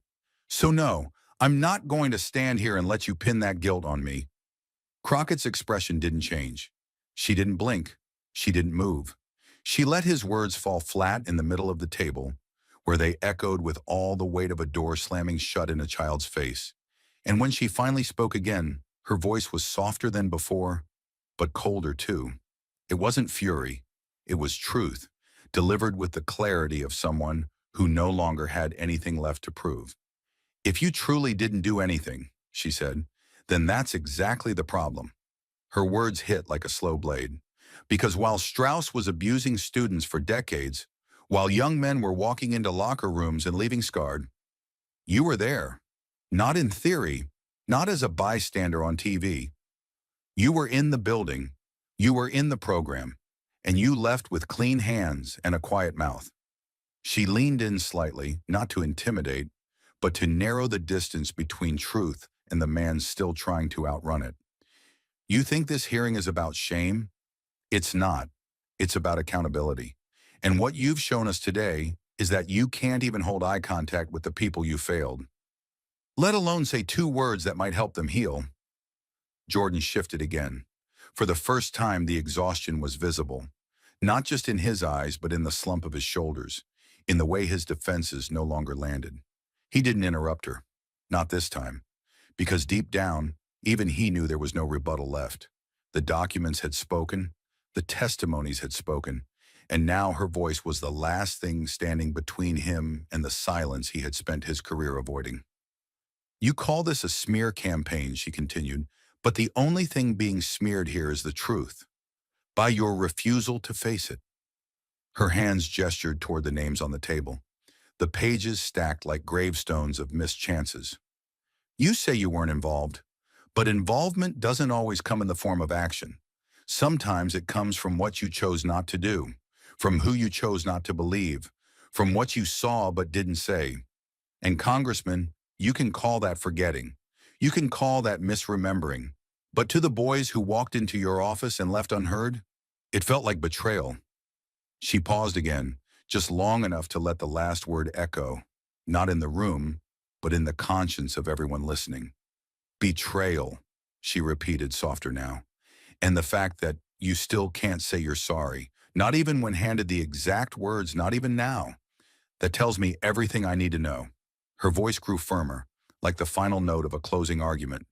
"You don't need to apologize to me. You need to apologize to the boys who spent 20 years thinking they were crazy, who blamed themselves for not being louder, who wondered if silence meant it was all their fault." There was a beat of stillness so thick, even the air seemed to hold its breath. And then Jasmine delivered the final blow, Not shouted, not dramatic, but spoken with the kind of still power that feels like judgment. I asked you a simple question, one any decent man could answer in a heartbeat, but you couldn't. And that tells me you're still more afraid of blame than you are of truth. She sat back in her chair, hands folded, the stack of testimony still in front of her. No dramatic exit, no closing monologue, just one simple act. She looked him in the eye, the very thing he had failed to do. And this time, he looked away first. Jasmine's words didn't just remain in the hearing room. They exploded beyond it, ripping through the walls of Congress, across social media feeds, into living rooms, radio shows, college campuses, and finally into the country's bloodstream. The reckoning had gone viral. Within hours of the hearing's end, the clip of Jasmine Crockett confronting Jim Jordan flooded every corner of the internet. It wasn't polished, it wasn't edited, it was raw, direct, and impossible to ignore. The moment she looked him in the eye and asked, "Have you ever apologized to a single victim?" was looped endlessly on X, TikTok, YouTube, and network news broadcasts. That single frame, her calm defiance, his visible discomfort, became an instant symbol. By the 24th hour, it had crossed 10 million views. By hour 48, it surpassed 40 million. And still it grew, not just because of what was said, but because the country recognized something painfully familiar in what had been revealed. Power refusing accountability. 3 hashtags rose to the top of trending lists within hours. #, Jordan knew, #, Justice for OSU, and #, Crockett speaks for us. They weren't political slogans. They were declarations, shorthand for a truth that couldn't be unseen. Survivors of abuse, from Ohio to Oregon, began reposting the video, adding their own captions. "This is the first time I've ever felt seen." One former OSU athlete, previously anonymous, posted a single line that was retweeted 600,000 times. "He told me to shut up, and now the world knows." News anchors debated whether the moment marked a shift in congressional culture or just another media cycle. But outside of Washington, something different was happening, something deeper. Victim advocacy groups, some long ignored, began holding press conferences, not to defend Jasmine Crockett, but to stand with her. The Survivors Alliance of Collegiate Athletes held a candlelight vigil outside the Capitol, reading aloud the names of all 177 documented victims from the Ohio State scandal. Each name was met with a bell chime. When they reached the last name, the crowd began chanting, "Say their names, don't protect silence." Crockett's office was flooded with calls, some supportive, some enraged, but all intense. Survivors wrote her. Retired coaches wrote her. A mother from Dayton sent a voicemail in tears saying, "My son tried to tell his coach in 1997, 'Thank you for being the woman who finally said what he couldn't.'" Meanwhile, Jim Jordan's camp went into lockdown mode. All scheduled campaign stops were quietly canceled. The Ohio town halls were postponed. The fundraiser in Dallas, meant to feature him as keynote, was suddenly missing his name from all marketing. Publicly, his spokesperson said the congressman was taking time to focus on legislative duties. But inside political circles, it was clear. He was reeling. Fox News, normally a Jordan stronghold, aired back-to-back segments. One anchor defended him, calling the hearing an ambush masked as justice. But another segment, aired during primetime, played Crockett's full exchange without interruption. One panelist, a conservative legal analyst and former federal prosecutor, said flatly, if he really didn't know, he could have said, "I'm sorry they were hurt." He didn't. That tells you everything. Right-wing influencers scrambled to reframe the moment, but they were outpaced by a flood of veterans, students, and former athletes who had grown up in institutions where silence had been the norm. A former Marine tweeted, "I was taught never to cry and never to question authority. Watching her speak, I realized how much of my life I've spent apologizing to silence." Colleges began responding. Ohio State University issued a statement acknowledging that public institutions must listen when courage forces truth into the open. They offered free trauma counseling for all former athletes from the decades investigated. Northwestern and Penn State, each haunted by their own histories, quietly began internal reviews of complaint handling procedures. Jasmine hadn't just questioned a man. She'd pushed a system to the edge of its reflection. In D.C., tensions boiled.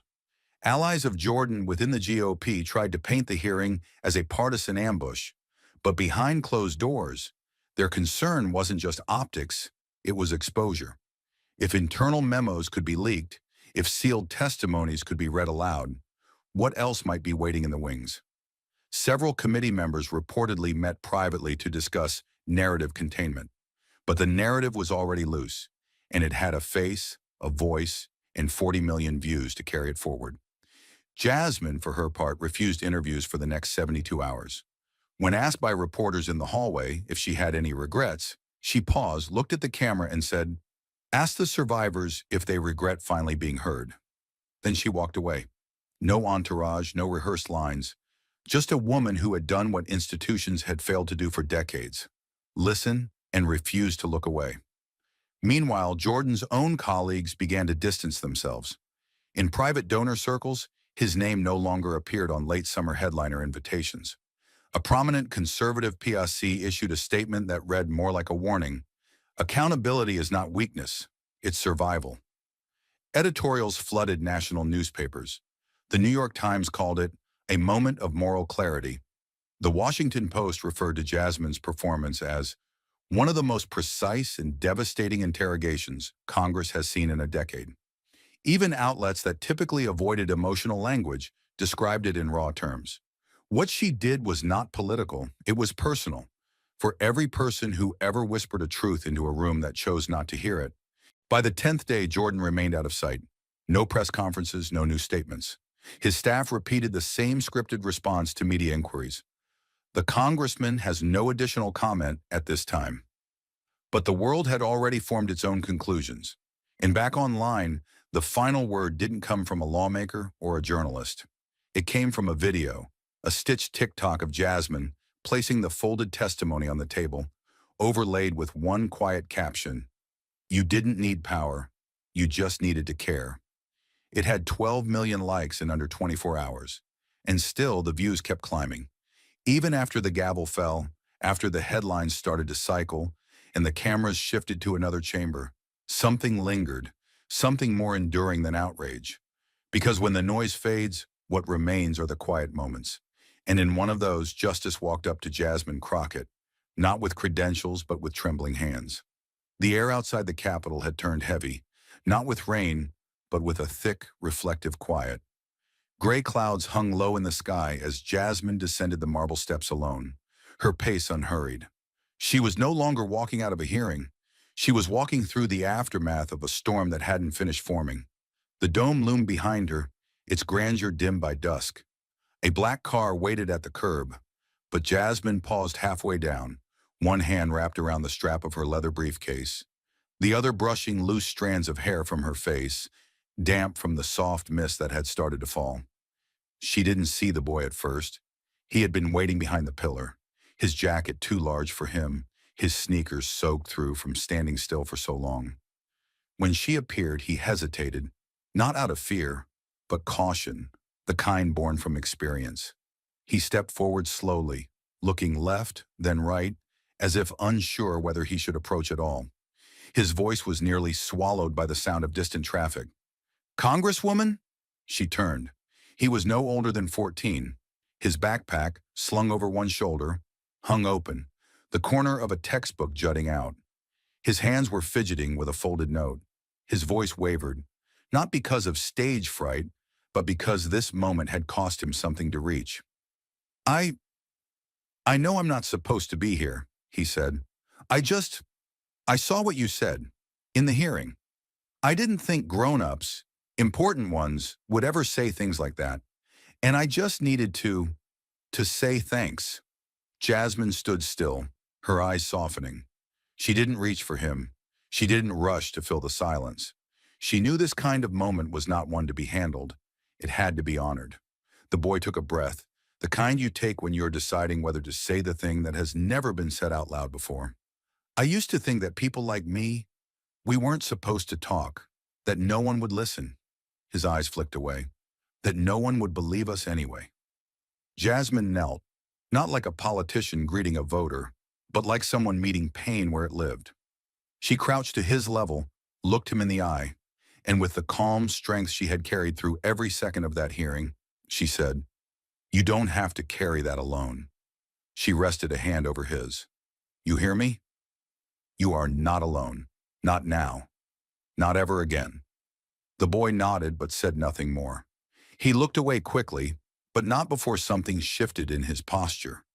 Just slightly. Shoulders that had been hunched with silence now stood just a little straighter. Jasmine stood again, watched him walk back toward the sidewalk, where an older woman, maybe a guardian, maybe a mentor, stood waiting. The boy didn't look back. He didn't need to. She had seen him. That was enough. She exhaled, her breath visible in the cooling air. And in that moment, she realized something that she hadn't fully felt until now. The fight inside the hearing chamber had never just been about accountability. It had been about permission. Permission for people to speak, to heal, to know they were seen. Inside the Capitol, the Judiciary Committee reconvened the following day, but the temperature had changed. The air was thinner, the tone restrained. Jasmine sat quietly in her chair, flipping through a notepad, while cameras searched for someone else to circle. But there was one seat that remained unmistakably empty, the one belonging to Jim Jordan. No formal statement had been issued. No medical absence declared. But this was his third hearing missed. His name had disappeared from talking points. His allies had gone quiet. The chair sat unclaimed like a shadow too large to ignore and too awkward to name. It was in the middle of a procedural vote, nothing remarkable on the surface, that a freshman representative from the Pacific Northwest raised his hand to speak. He was young, new to Congress, still learning to navigate the rhythms of national power. But when he took the mic, his words broke the routine like thunder rolling through stone. "I wasn't planning to speak today," he said, "but after what we witnessed in this chamber, I feel I have to." He turned slightly, nodding in Jasmine's direction. Because what we saw wasn't just testimony, it was accountability, delivered in full. The room quieted. "Some people believe justice only comes from verdicts," he continued, "from juries, from indictments and courtroom transcripts. But I think what we saw that day was something more elemental. Sometimes justice doesn't come in a ruling. It comes when someone finally says, 'No more.'" He paused. "We're not here just to write laws. We're here to reflect the people who never had a chance to speak. And when someone does that, on their behalf with no agenda, no performance, it changes more than a headline. It changes what power feels like in this building." The floor remained quiet after he spoke. No debate followed, no point of order, just the soft sound of shifting chairs and the scratch of pens. Outside the chamber, the clip of the boy thanking Jasmine had been posted by a local journalist. It showed no faces, no names, just a young figure walking toward a woman in a blue blazer. The caption read simply, "You didn't need to save the world. You just needed to listen." It wasn't an official part of the record. It wasn't archived in committee files. But in living rooms, classrooms, veterans centers, and campus counseling offices across the country, it was the only thing that mattered. And though Jim Jordan's chair remained empty, what filled its place was far louder than his voice had ever been. What filled that space, finally, was truth, spoken without shame, heard without condition, and carried forward, one voice braver than the next. The hearing had ended, the headlines had quieted, and the chairs were no longer shaking. But Jasmine knew that what mattered now wasn't just what had been said, it was what people would carry with them after the room had emptied. Because in the wreckage of silence, there is always one question left behind. What will we choose to remember? She returned to her office alone that evening, long after the marble floors of the Capitol had stopped echoing with footsteps and debate. The sun had disappeared behind the dome, leaving a sky smeared with the colors of aftermath. Grays, reds, the soft gold of a battle fought, but not yet finished. Jasmine leaned against the doorframe for a moment before stepping inside, letting the silence greet her not as absence, but as clarity. There were no advisors waiting, no press teams, no champagne, just the quiet hum of a space that had finally served its purpose. On her desk lay the folder, worn, bent, weathered by use. Inside it were the names, the testimonies, the receipts of an injustice too long ignored. She didn't open it. She didn't need to. They were etched into her now, not as facts, but as responsibility. This is what no one tells you about telling the truth in public. It doesn't make you feel heroic. It makes you feel raw, exposed, like someone has peeled back a part of you that no longer belongs to you alone. The public applauds what they understand. But when you speak on behalf of those who were silenced for decades, what they give you instead is silence. And sometimes that's louder than praise. But Jasmine had not stood to be clapped for. She had stood because no one else had. And when she did, she learned the first rule of confronting power. The cost is always higher than they warned you. She'd watched it unfold in real time. The clip had gone viral. Yes, but that wasn't the part that stuck with her. It was what happened after the views. Inboxes flooded with letters not to her, but through her. Messages like, "He told me no one would believe me. I've never said this to anyone before. Your voice sounded like mine would have, if I'd ever been allowed to speak." They weren't confessions. They were ghosts, finally given shape. And in everyone, she heard the same thing. "I thought I was the only one." That was the real indictment. Not against Jordan alone, but against the culture that had made each of those people feel isolated, shamed, forgotten.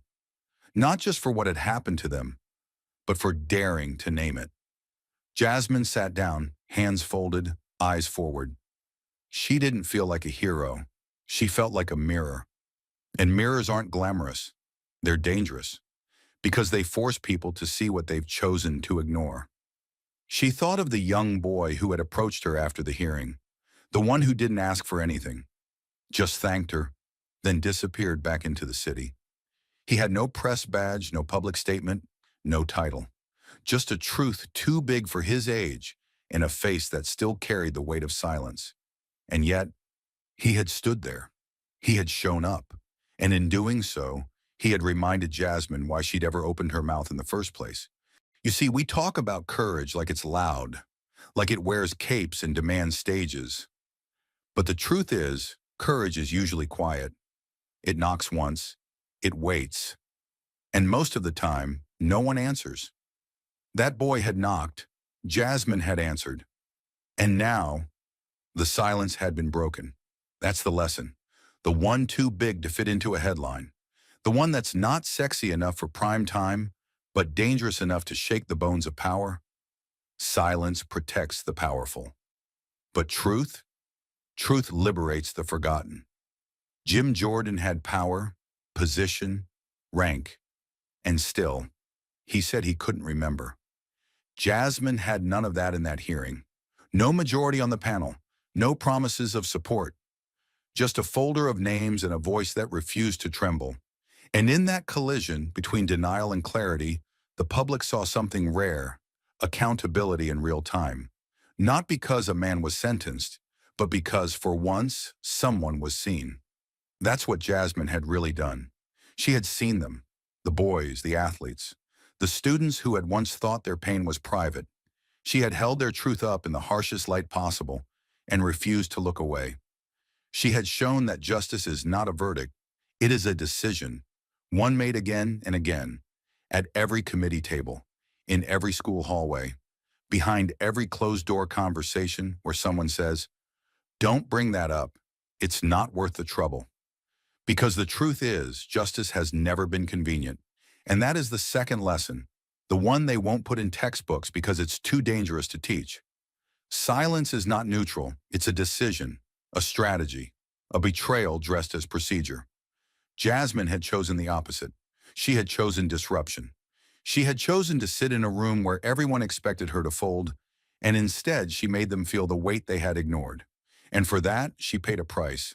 Not in votes, not in approval ratings, but in the ache that only comes from carrying other people's pain as if it were your own.